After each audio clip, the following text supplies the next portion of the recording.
Punctures suck. But what if I told you there was a way to never puncture again? Is it too good to be true? I can't really actually legit know what to do.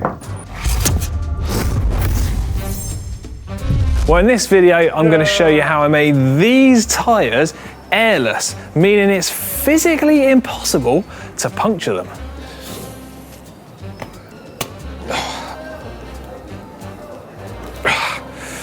Was it a good idea? Did it work? And is it safe? All questions that I'm going to answer in this video. So first up, let's go back to yesterday and see how this all started. Sat here in front of me are some tubeless road bike wheels, some used tubeless road bike tyres, and then underneath here, I've got a two-part flexible expanding polyurethane foam. Now, I'm pretty sure most of you can see where this is going, but just in case there's any shadow of doubt whatsoever, I'm going to be fitting the tyres onto the wheels, mixing up the expanding polyurethane foam, putting it inside the tyres, and then all being well, we should have puncture-proof tyres. Now, before we get stuck into this, two things I want to say. Firstly, if you like the sound of this video and this idea, and you're into all things bike tech related, then subscribe to GCN Tech and click on the bell icon to turn on your notifications. And then secondly, and possibly quite importantly, you shouldn't try this at home. You see, I'm doing this so that you don't have to. Right, with that out of the way, let's get started. And yes, for those of you at home saying, do you not realise airless tyres exist already? Yeah, I do, but I want to see if we can make our own. So first things first, I'm going to need to get these tyres installed onto the wheels, and then I'm going to inflate them with no sealant or no expanding foam, so I can get the bead of the tyre popped up onto the shoulder of the rim. Then we can deflate them and start mixing this stuff up. And it says it has a 90-second pot life, which means I'm going to have to work very quickly. Hopefully it doesn't get too messy.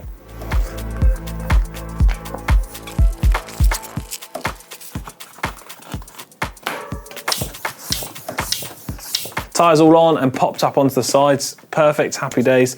Now I need to let all of the air out from the inside while hopefully keeping the bead of the tyre popped up onto the side of the rim. And then before I go mixing the two-part foam up, I'm going to need to drill a hole into the tyre, which, don't panic, these are used tyres, they're not brand new, so I'm not wasting anything. The reason for drilling the hole into the tyre, well, it serves two purposes. It allows me to get the expanding foam in, as well as maybe using a valve, but it also means once I close the valve up and the foam starts to expand and spread all the way around the inside of the tyre, it has somewhere to escape so that there isn't a build-up of excess pressure, because that could result in an absolute mess, or worst case scenario, I could damage the rim, and I certainly want to avoid that. So I was going to use my cheap £10 drill that many people laughed at, but check this out. I found this bad boy in sort of GMBN's area, so I've sort of stolen this. God, look at that. Whoa, whoa. It's harder than it looks. Right, tyre drilled. Let's pop that out of the way. Next up is where this could start to get a little bit messy. Right, crunch time now. Got my lab coat on because, you know, science. So, mixing jug onto the scales.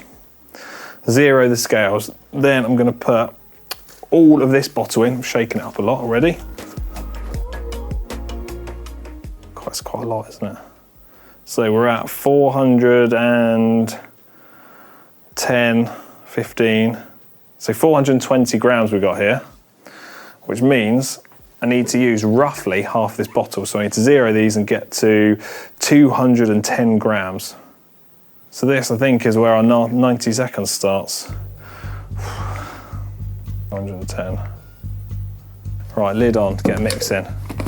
So mix everything up thoroughly, it says on the side of the packet, and then I should hopefully be able to get this into this little sealant injector and inject it into our tyre. Let's see. Okay, I don't think this method's gonna work. No, back up a plan two. See how calm I'm trying to stay here. So this is gonna get poured in.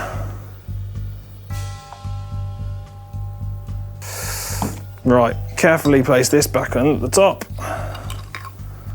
Hopefully no one wants to use this for some tubeless tyres in a hurry. God, it's really got warm, this stuff. This is going to mean it is a exothermic reaction. Who knew? I actually knew some science. Right, into the little hole that we made earlier, and then try and get this stuff to go into our tyre, which it's definitely not doing. No.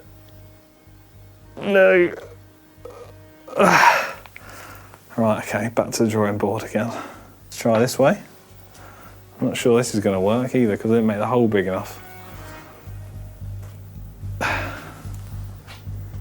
No.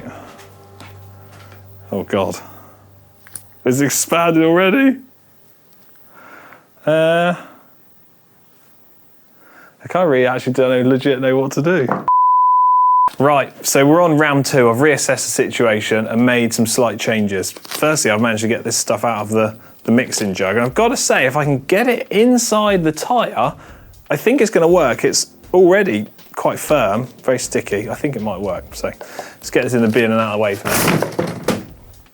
now. So I've made some changes to the method of getting the foam into the tyre. So what I've done is I've actually used a set of side cutters and opened up a section of this tyre so I can just pour it straight in.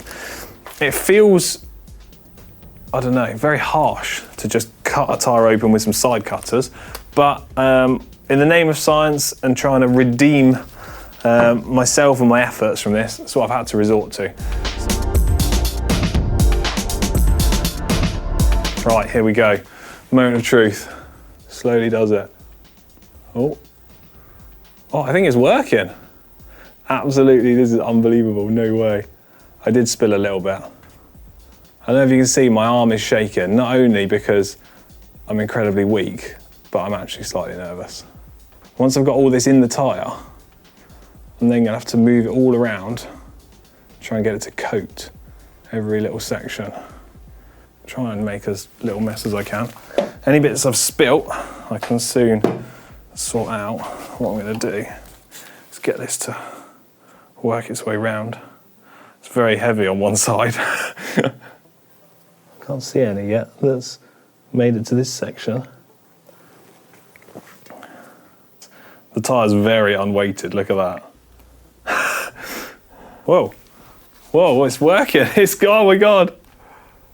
Right, let's keep this bit at the top now then. So hopefully any air can work its way to the top.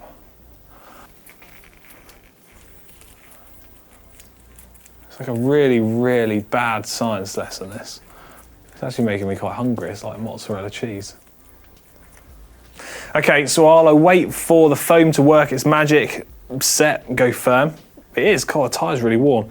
I need to get a little bit tidied up and get straight in here, but because, as you can see, I've got bandages all over me, I'm not really in the sort of state to go and ride the bike to test this out. So I guess I'm going to need to find someone that can help me out. So I'm going to have to call a couple of favours in. I did speak to Manon, she was busy. Sai was busy. Connor was busy.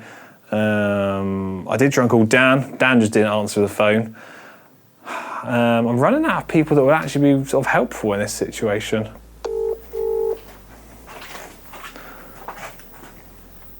What up? Right, as we're walking across to get to the point of meeting Ollie, 2 things have become quite apparent to me. Firstly, the amount of foam sealant that I've added to the tyre is 750 grams, and that is very noticeable on the weight when I pick up the front of the bike. Secondly, where I sort of ran out of sealant, it hasn't quite gone around the whole tyre correctly, there is quite a noticeable flat spot in the tyre, which I'm not sure if Ollie's going to notice or not. Fingers crossed he won't pick straight up on that, but anyway, I just thought I'd give you a heads up. Let's go find our little bench. Right, I would say I'd sit and wait for Ollie, but I can actually see him walking in the distance already, so he's going to make it on time. Ollie, come on. Oh, it's all right, mate, don't rush. I'll scooch up, take a seat, come on. Right, what? Firstly, have you walked all the way across town with your bike helmet on? Obviously. Okay, so I needed you to ride the bike. Check a look at this front tyre, right? It's airless. So no Airless? Yeah, I've made them airless. So you can't get any punctures. Seeing as I can't ride, you need to sort of give it a little test. Now you can see there's a bit of a patch there where... Oh my God. Oh, yeah.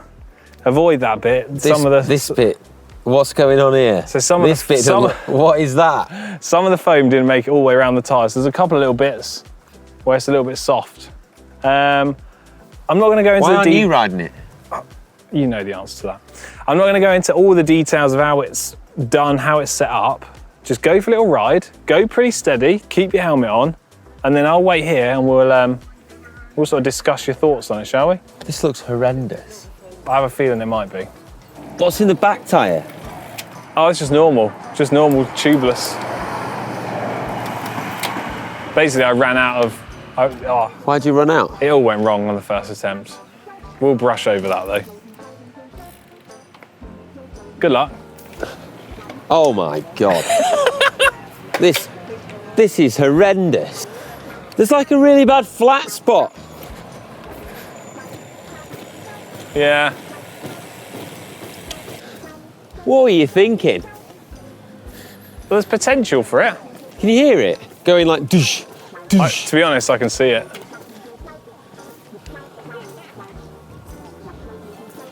What's the verdict then? Should I count you as a no? Absolutely crap. Look at that. Have a look, spin it round, look at the other edge. There you go. That's just purely a bad job done by me, the reason it's like that. Yeah. Right, Ollie, you've given this a thorough test, should I say? As thorough as I'm prepared to give it. Yeah, I feel like there was huge potential with this, but it sort of failed at the last hurdle, which was sort of me putting it into the tyre. To be fair, I think there is some potential. I think if you find the good bits, I think it could be really good. I think problems you need to overcome, a better insertion method. Yes. Because slicing the tyre open is not great. No, that is not great. For a homemade DIY job, I think it's all right. Okay, any other thoughts? Yes. So I've ridden solid tyres before. Yeah. And they're like riding through custard. The rolling resistance is really high. I can't tell yet. It doesn't feel fast. So in general terms, what's your It could be faster than a solid tyre. And if it's faster than a solid tyre, then it means it could be good. So I think it's worth you giving that another go. You think there's potential if I did a better job? I think I do. But to get Hank to ride it next time. Yeah, well, yeah, okay, that's a good point. What about airless tyres in general? Do you think that it's a technology that we could see developed further to the point of being able to offer similar or at least comparable performance characteristics to a pneumatic tyre? Yes. You do? Because we keep seeing all this fancy tech on cars, like automotive shows, where there's like these spring mechanisms built in and then a tyre tread on the outside. Okay. And it looks quite fascinating. I think there's definitely some kind of application for bikes. Whether it's for performance bikes, don't know. But for most of us aren't trying to win the Tour de France on most of the time when we ride. So well, the big thing is all about just having a puncture-proof tyre. You haven't got the hassle of stopping. So I think that's the bit that really interests me the most. And I think if we can get 5,000 likes on this video, then I'll revisit this aspect and try and make a better job. If you want to see it, you know what to do. Yeah. Hope everyone enjoyed this video. If you have, give it a big thumbs up, give it a like, and comment down below. I didn't enjoy riding that. Oh, comment down below your thoughts of airless tyres, and we'll discuss those maybe in a future tech video. Right, see you later.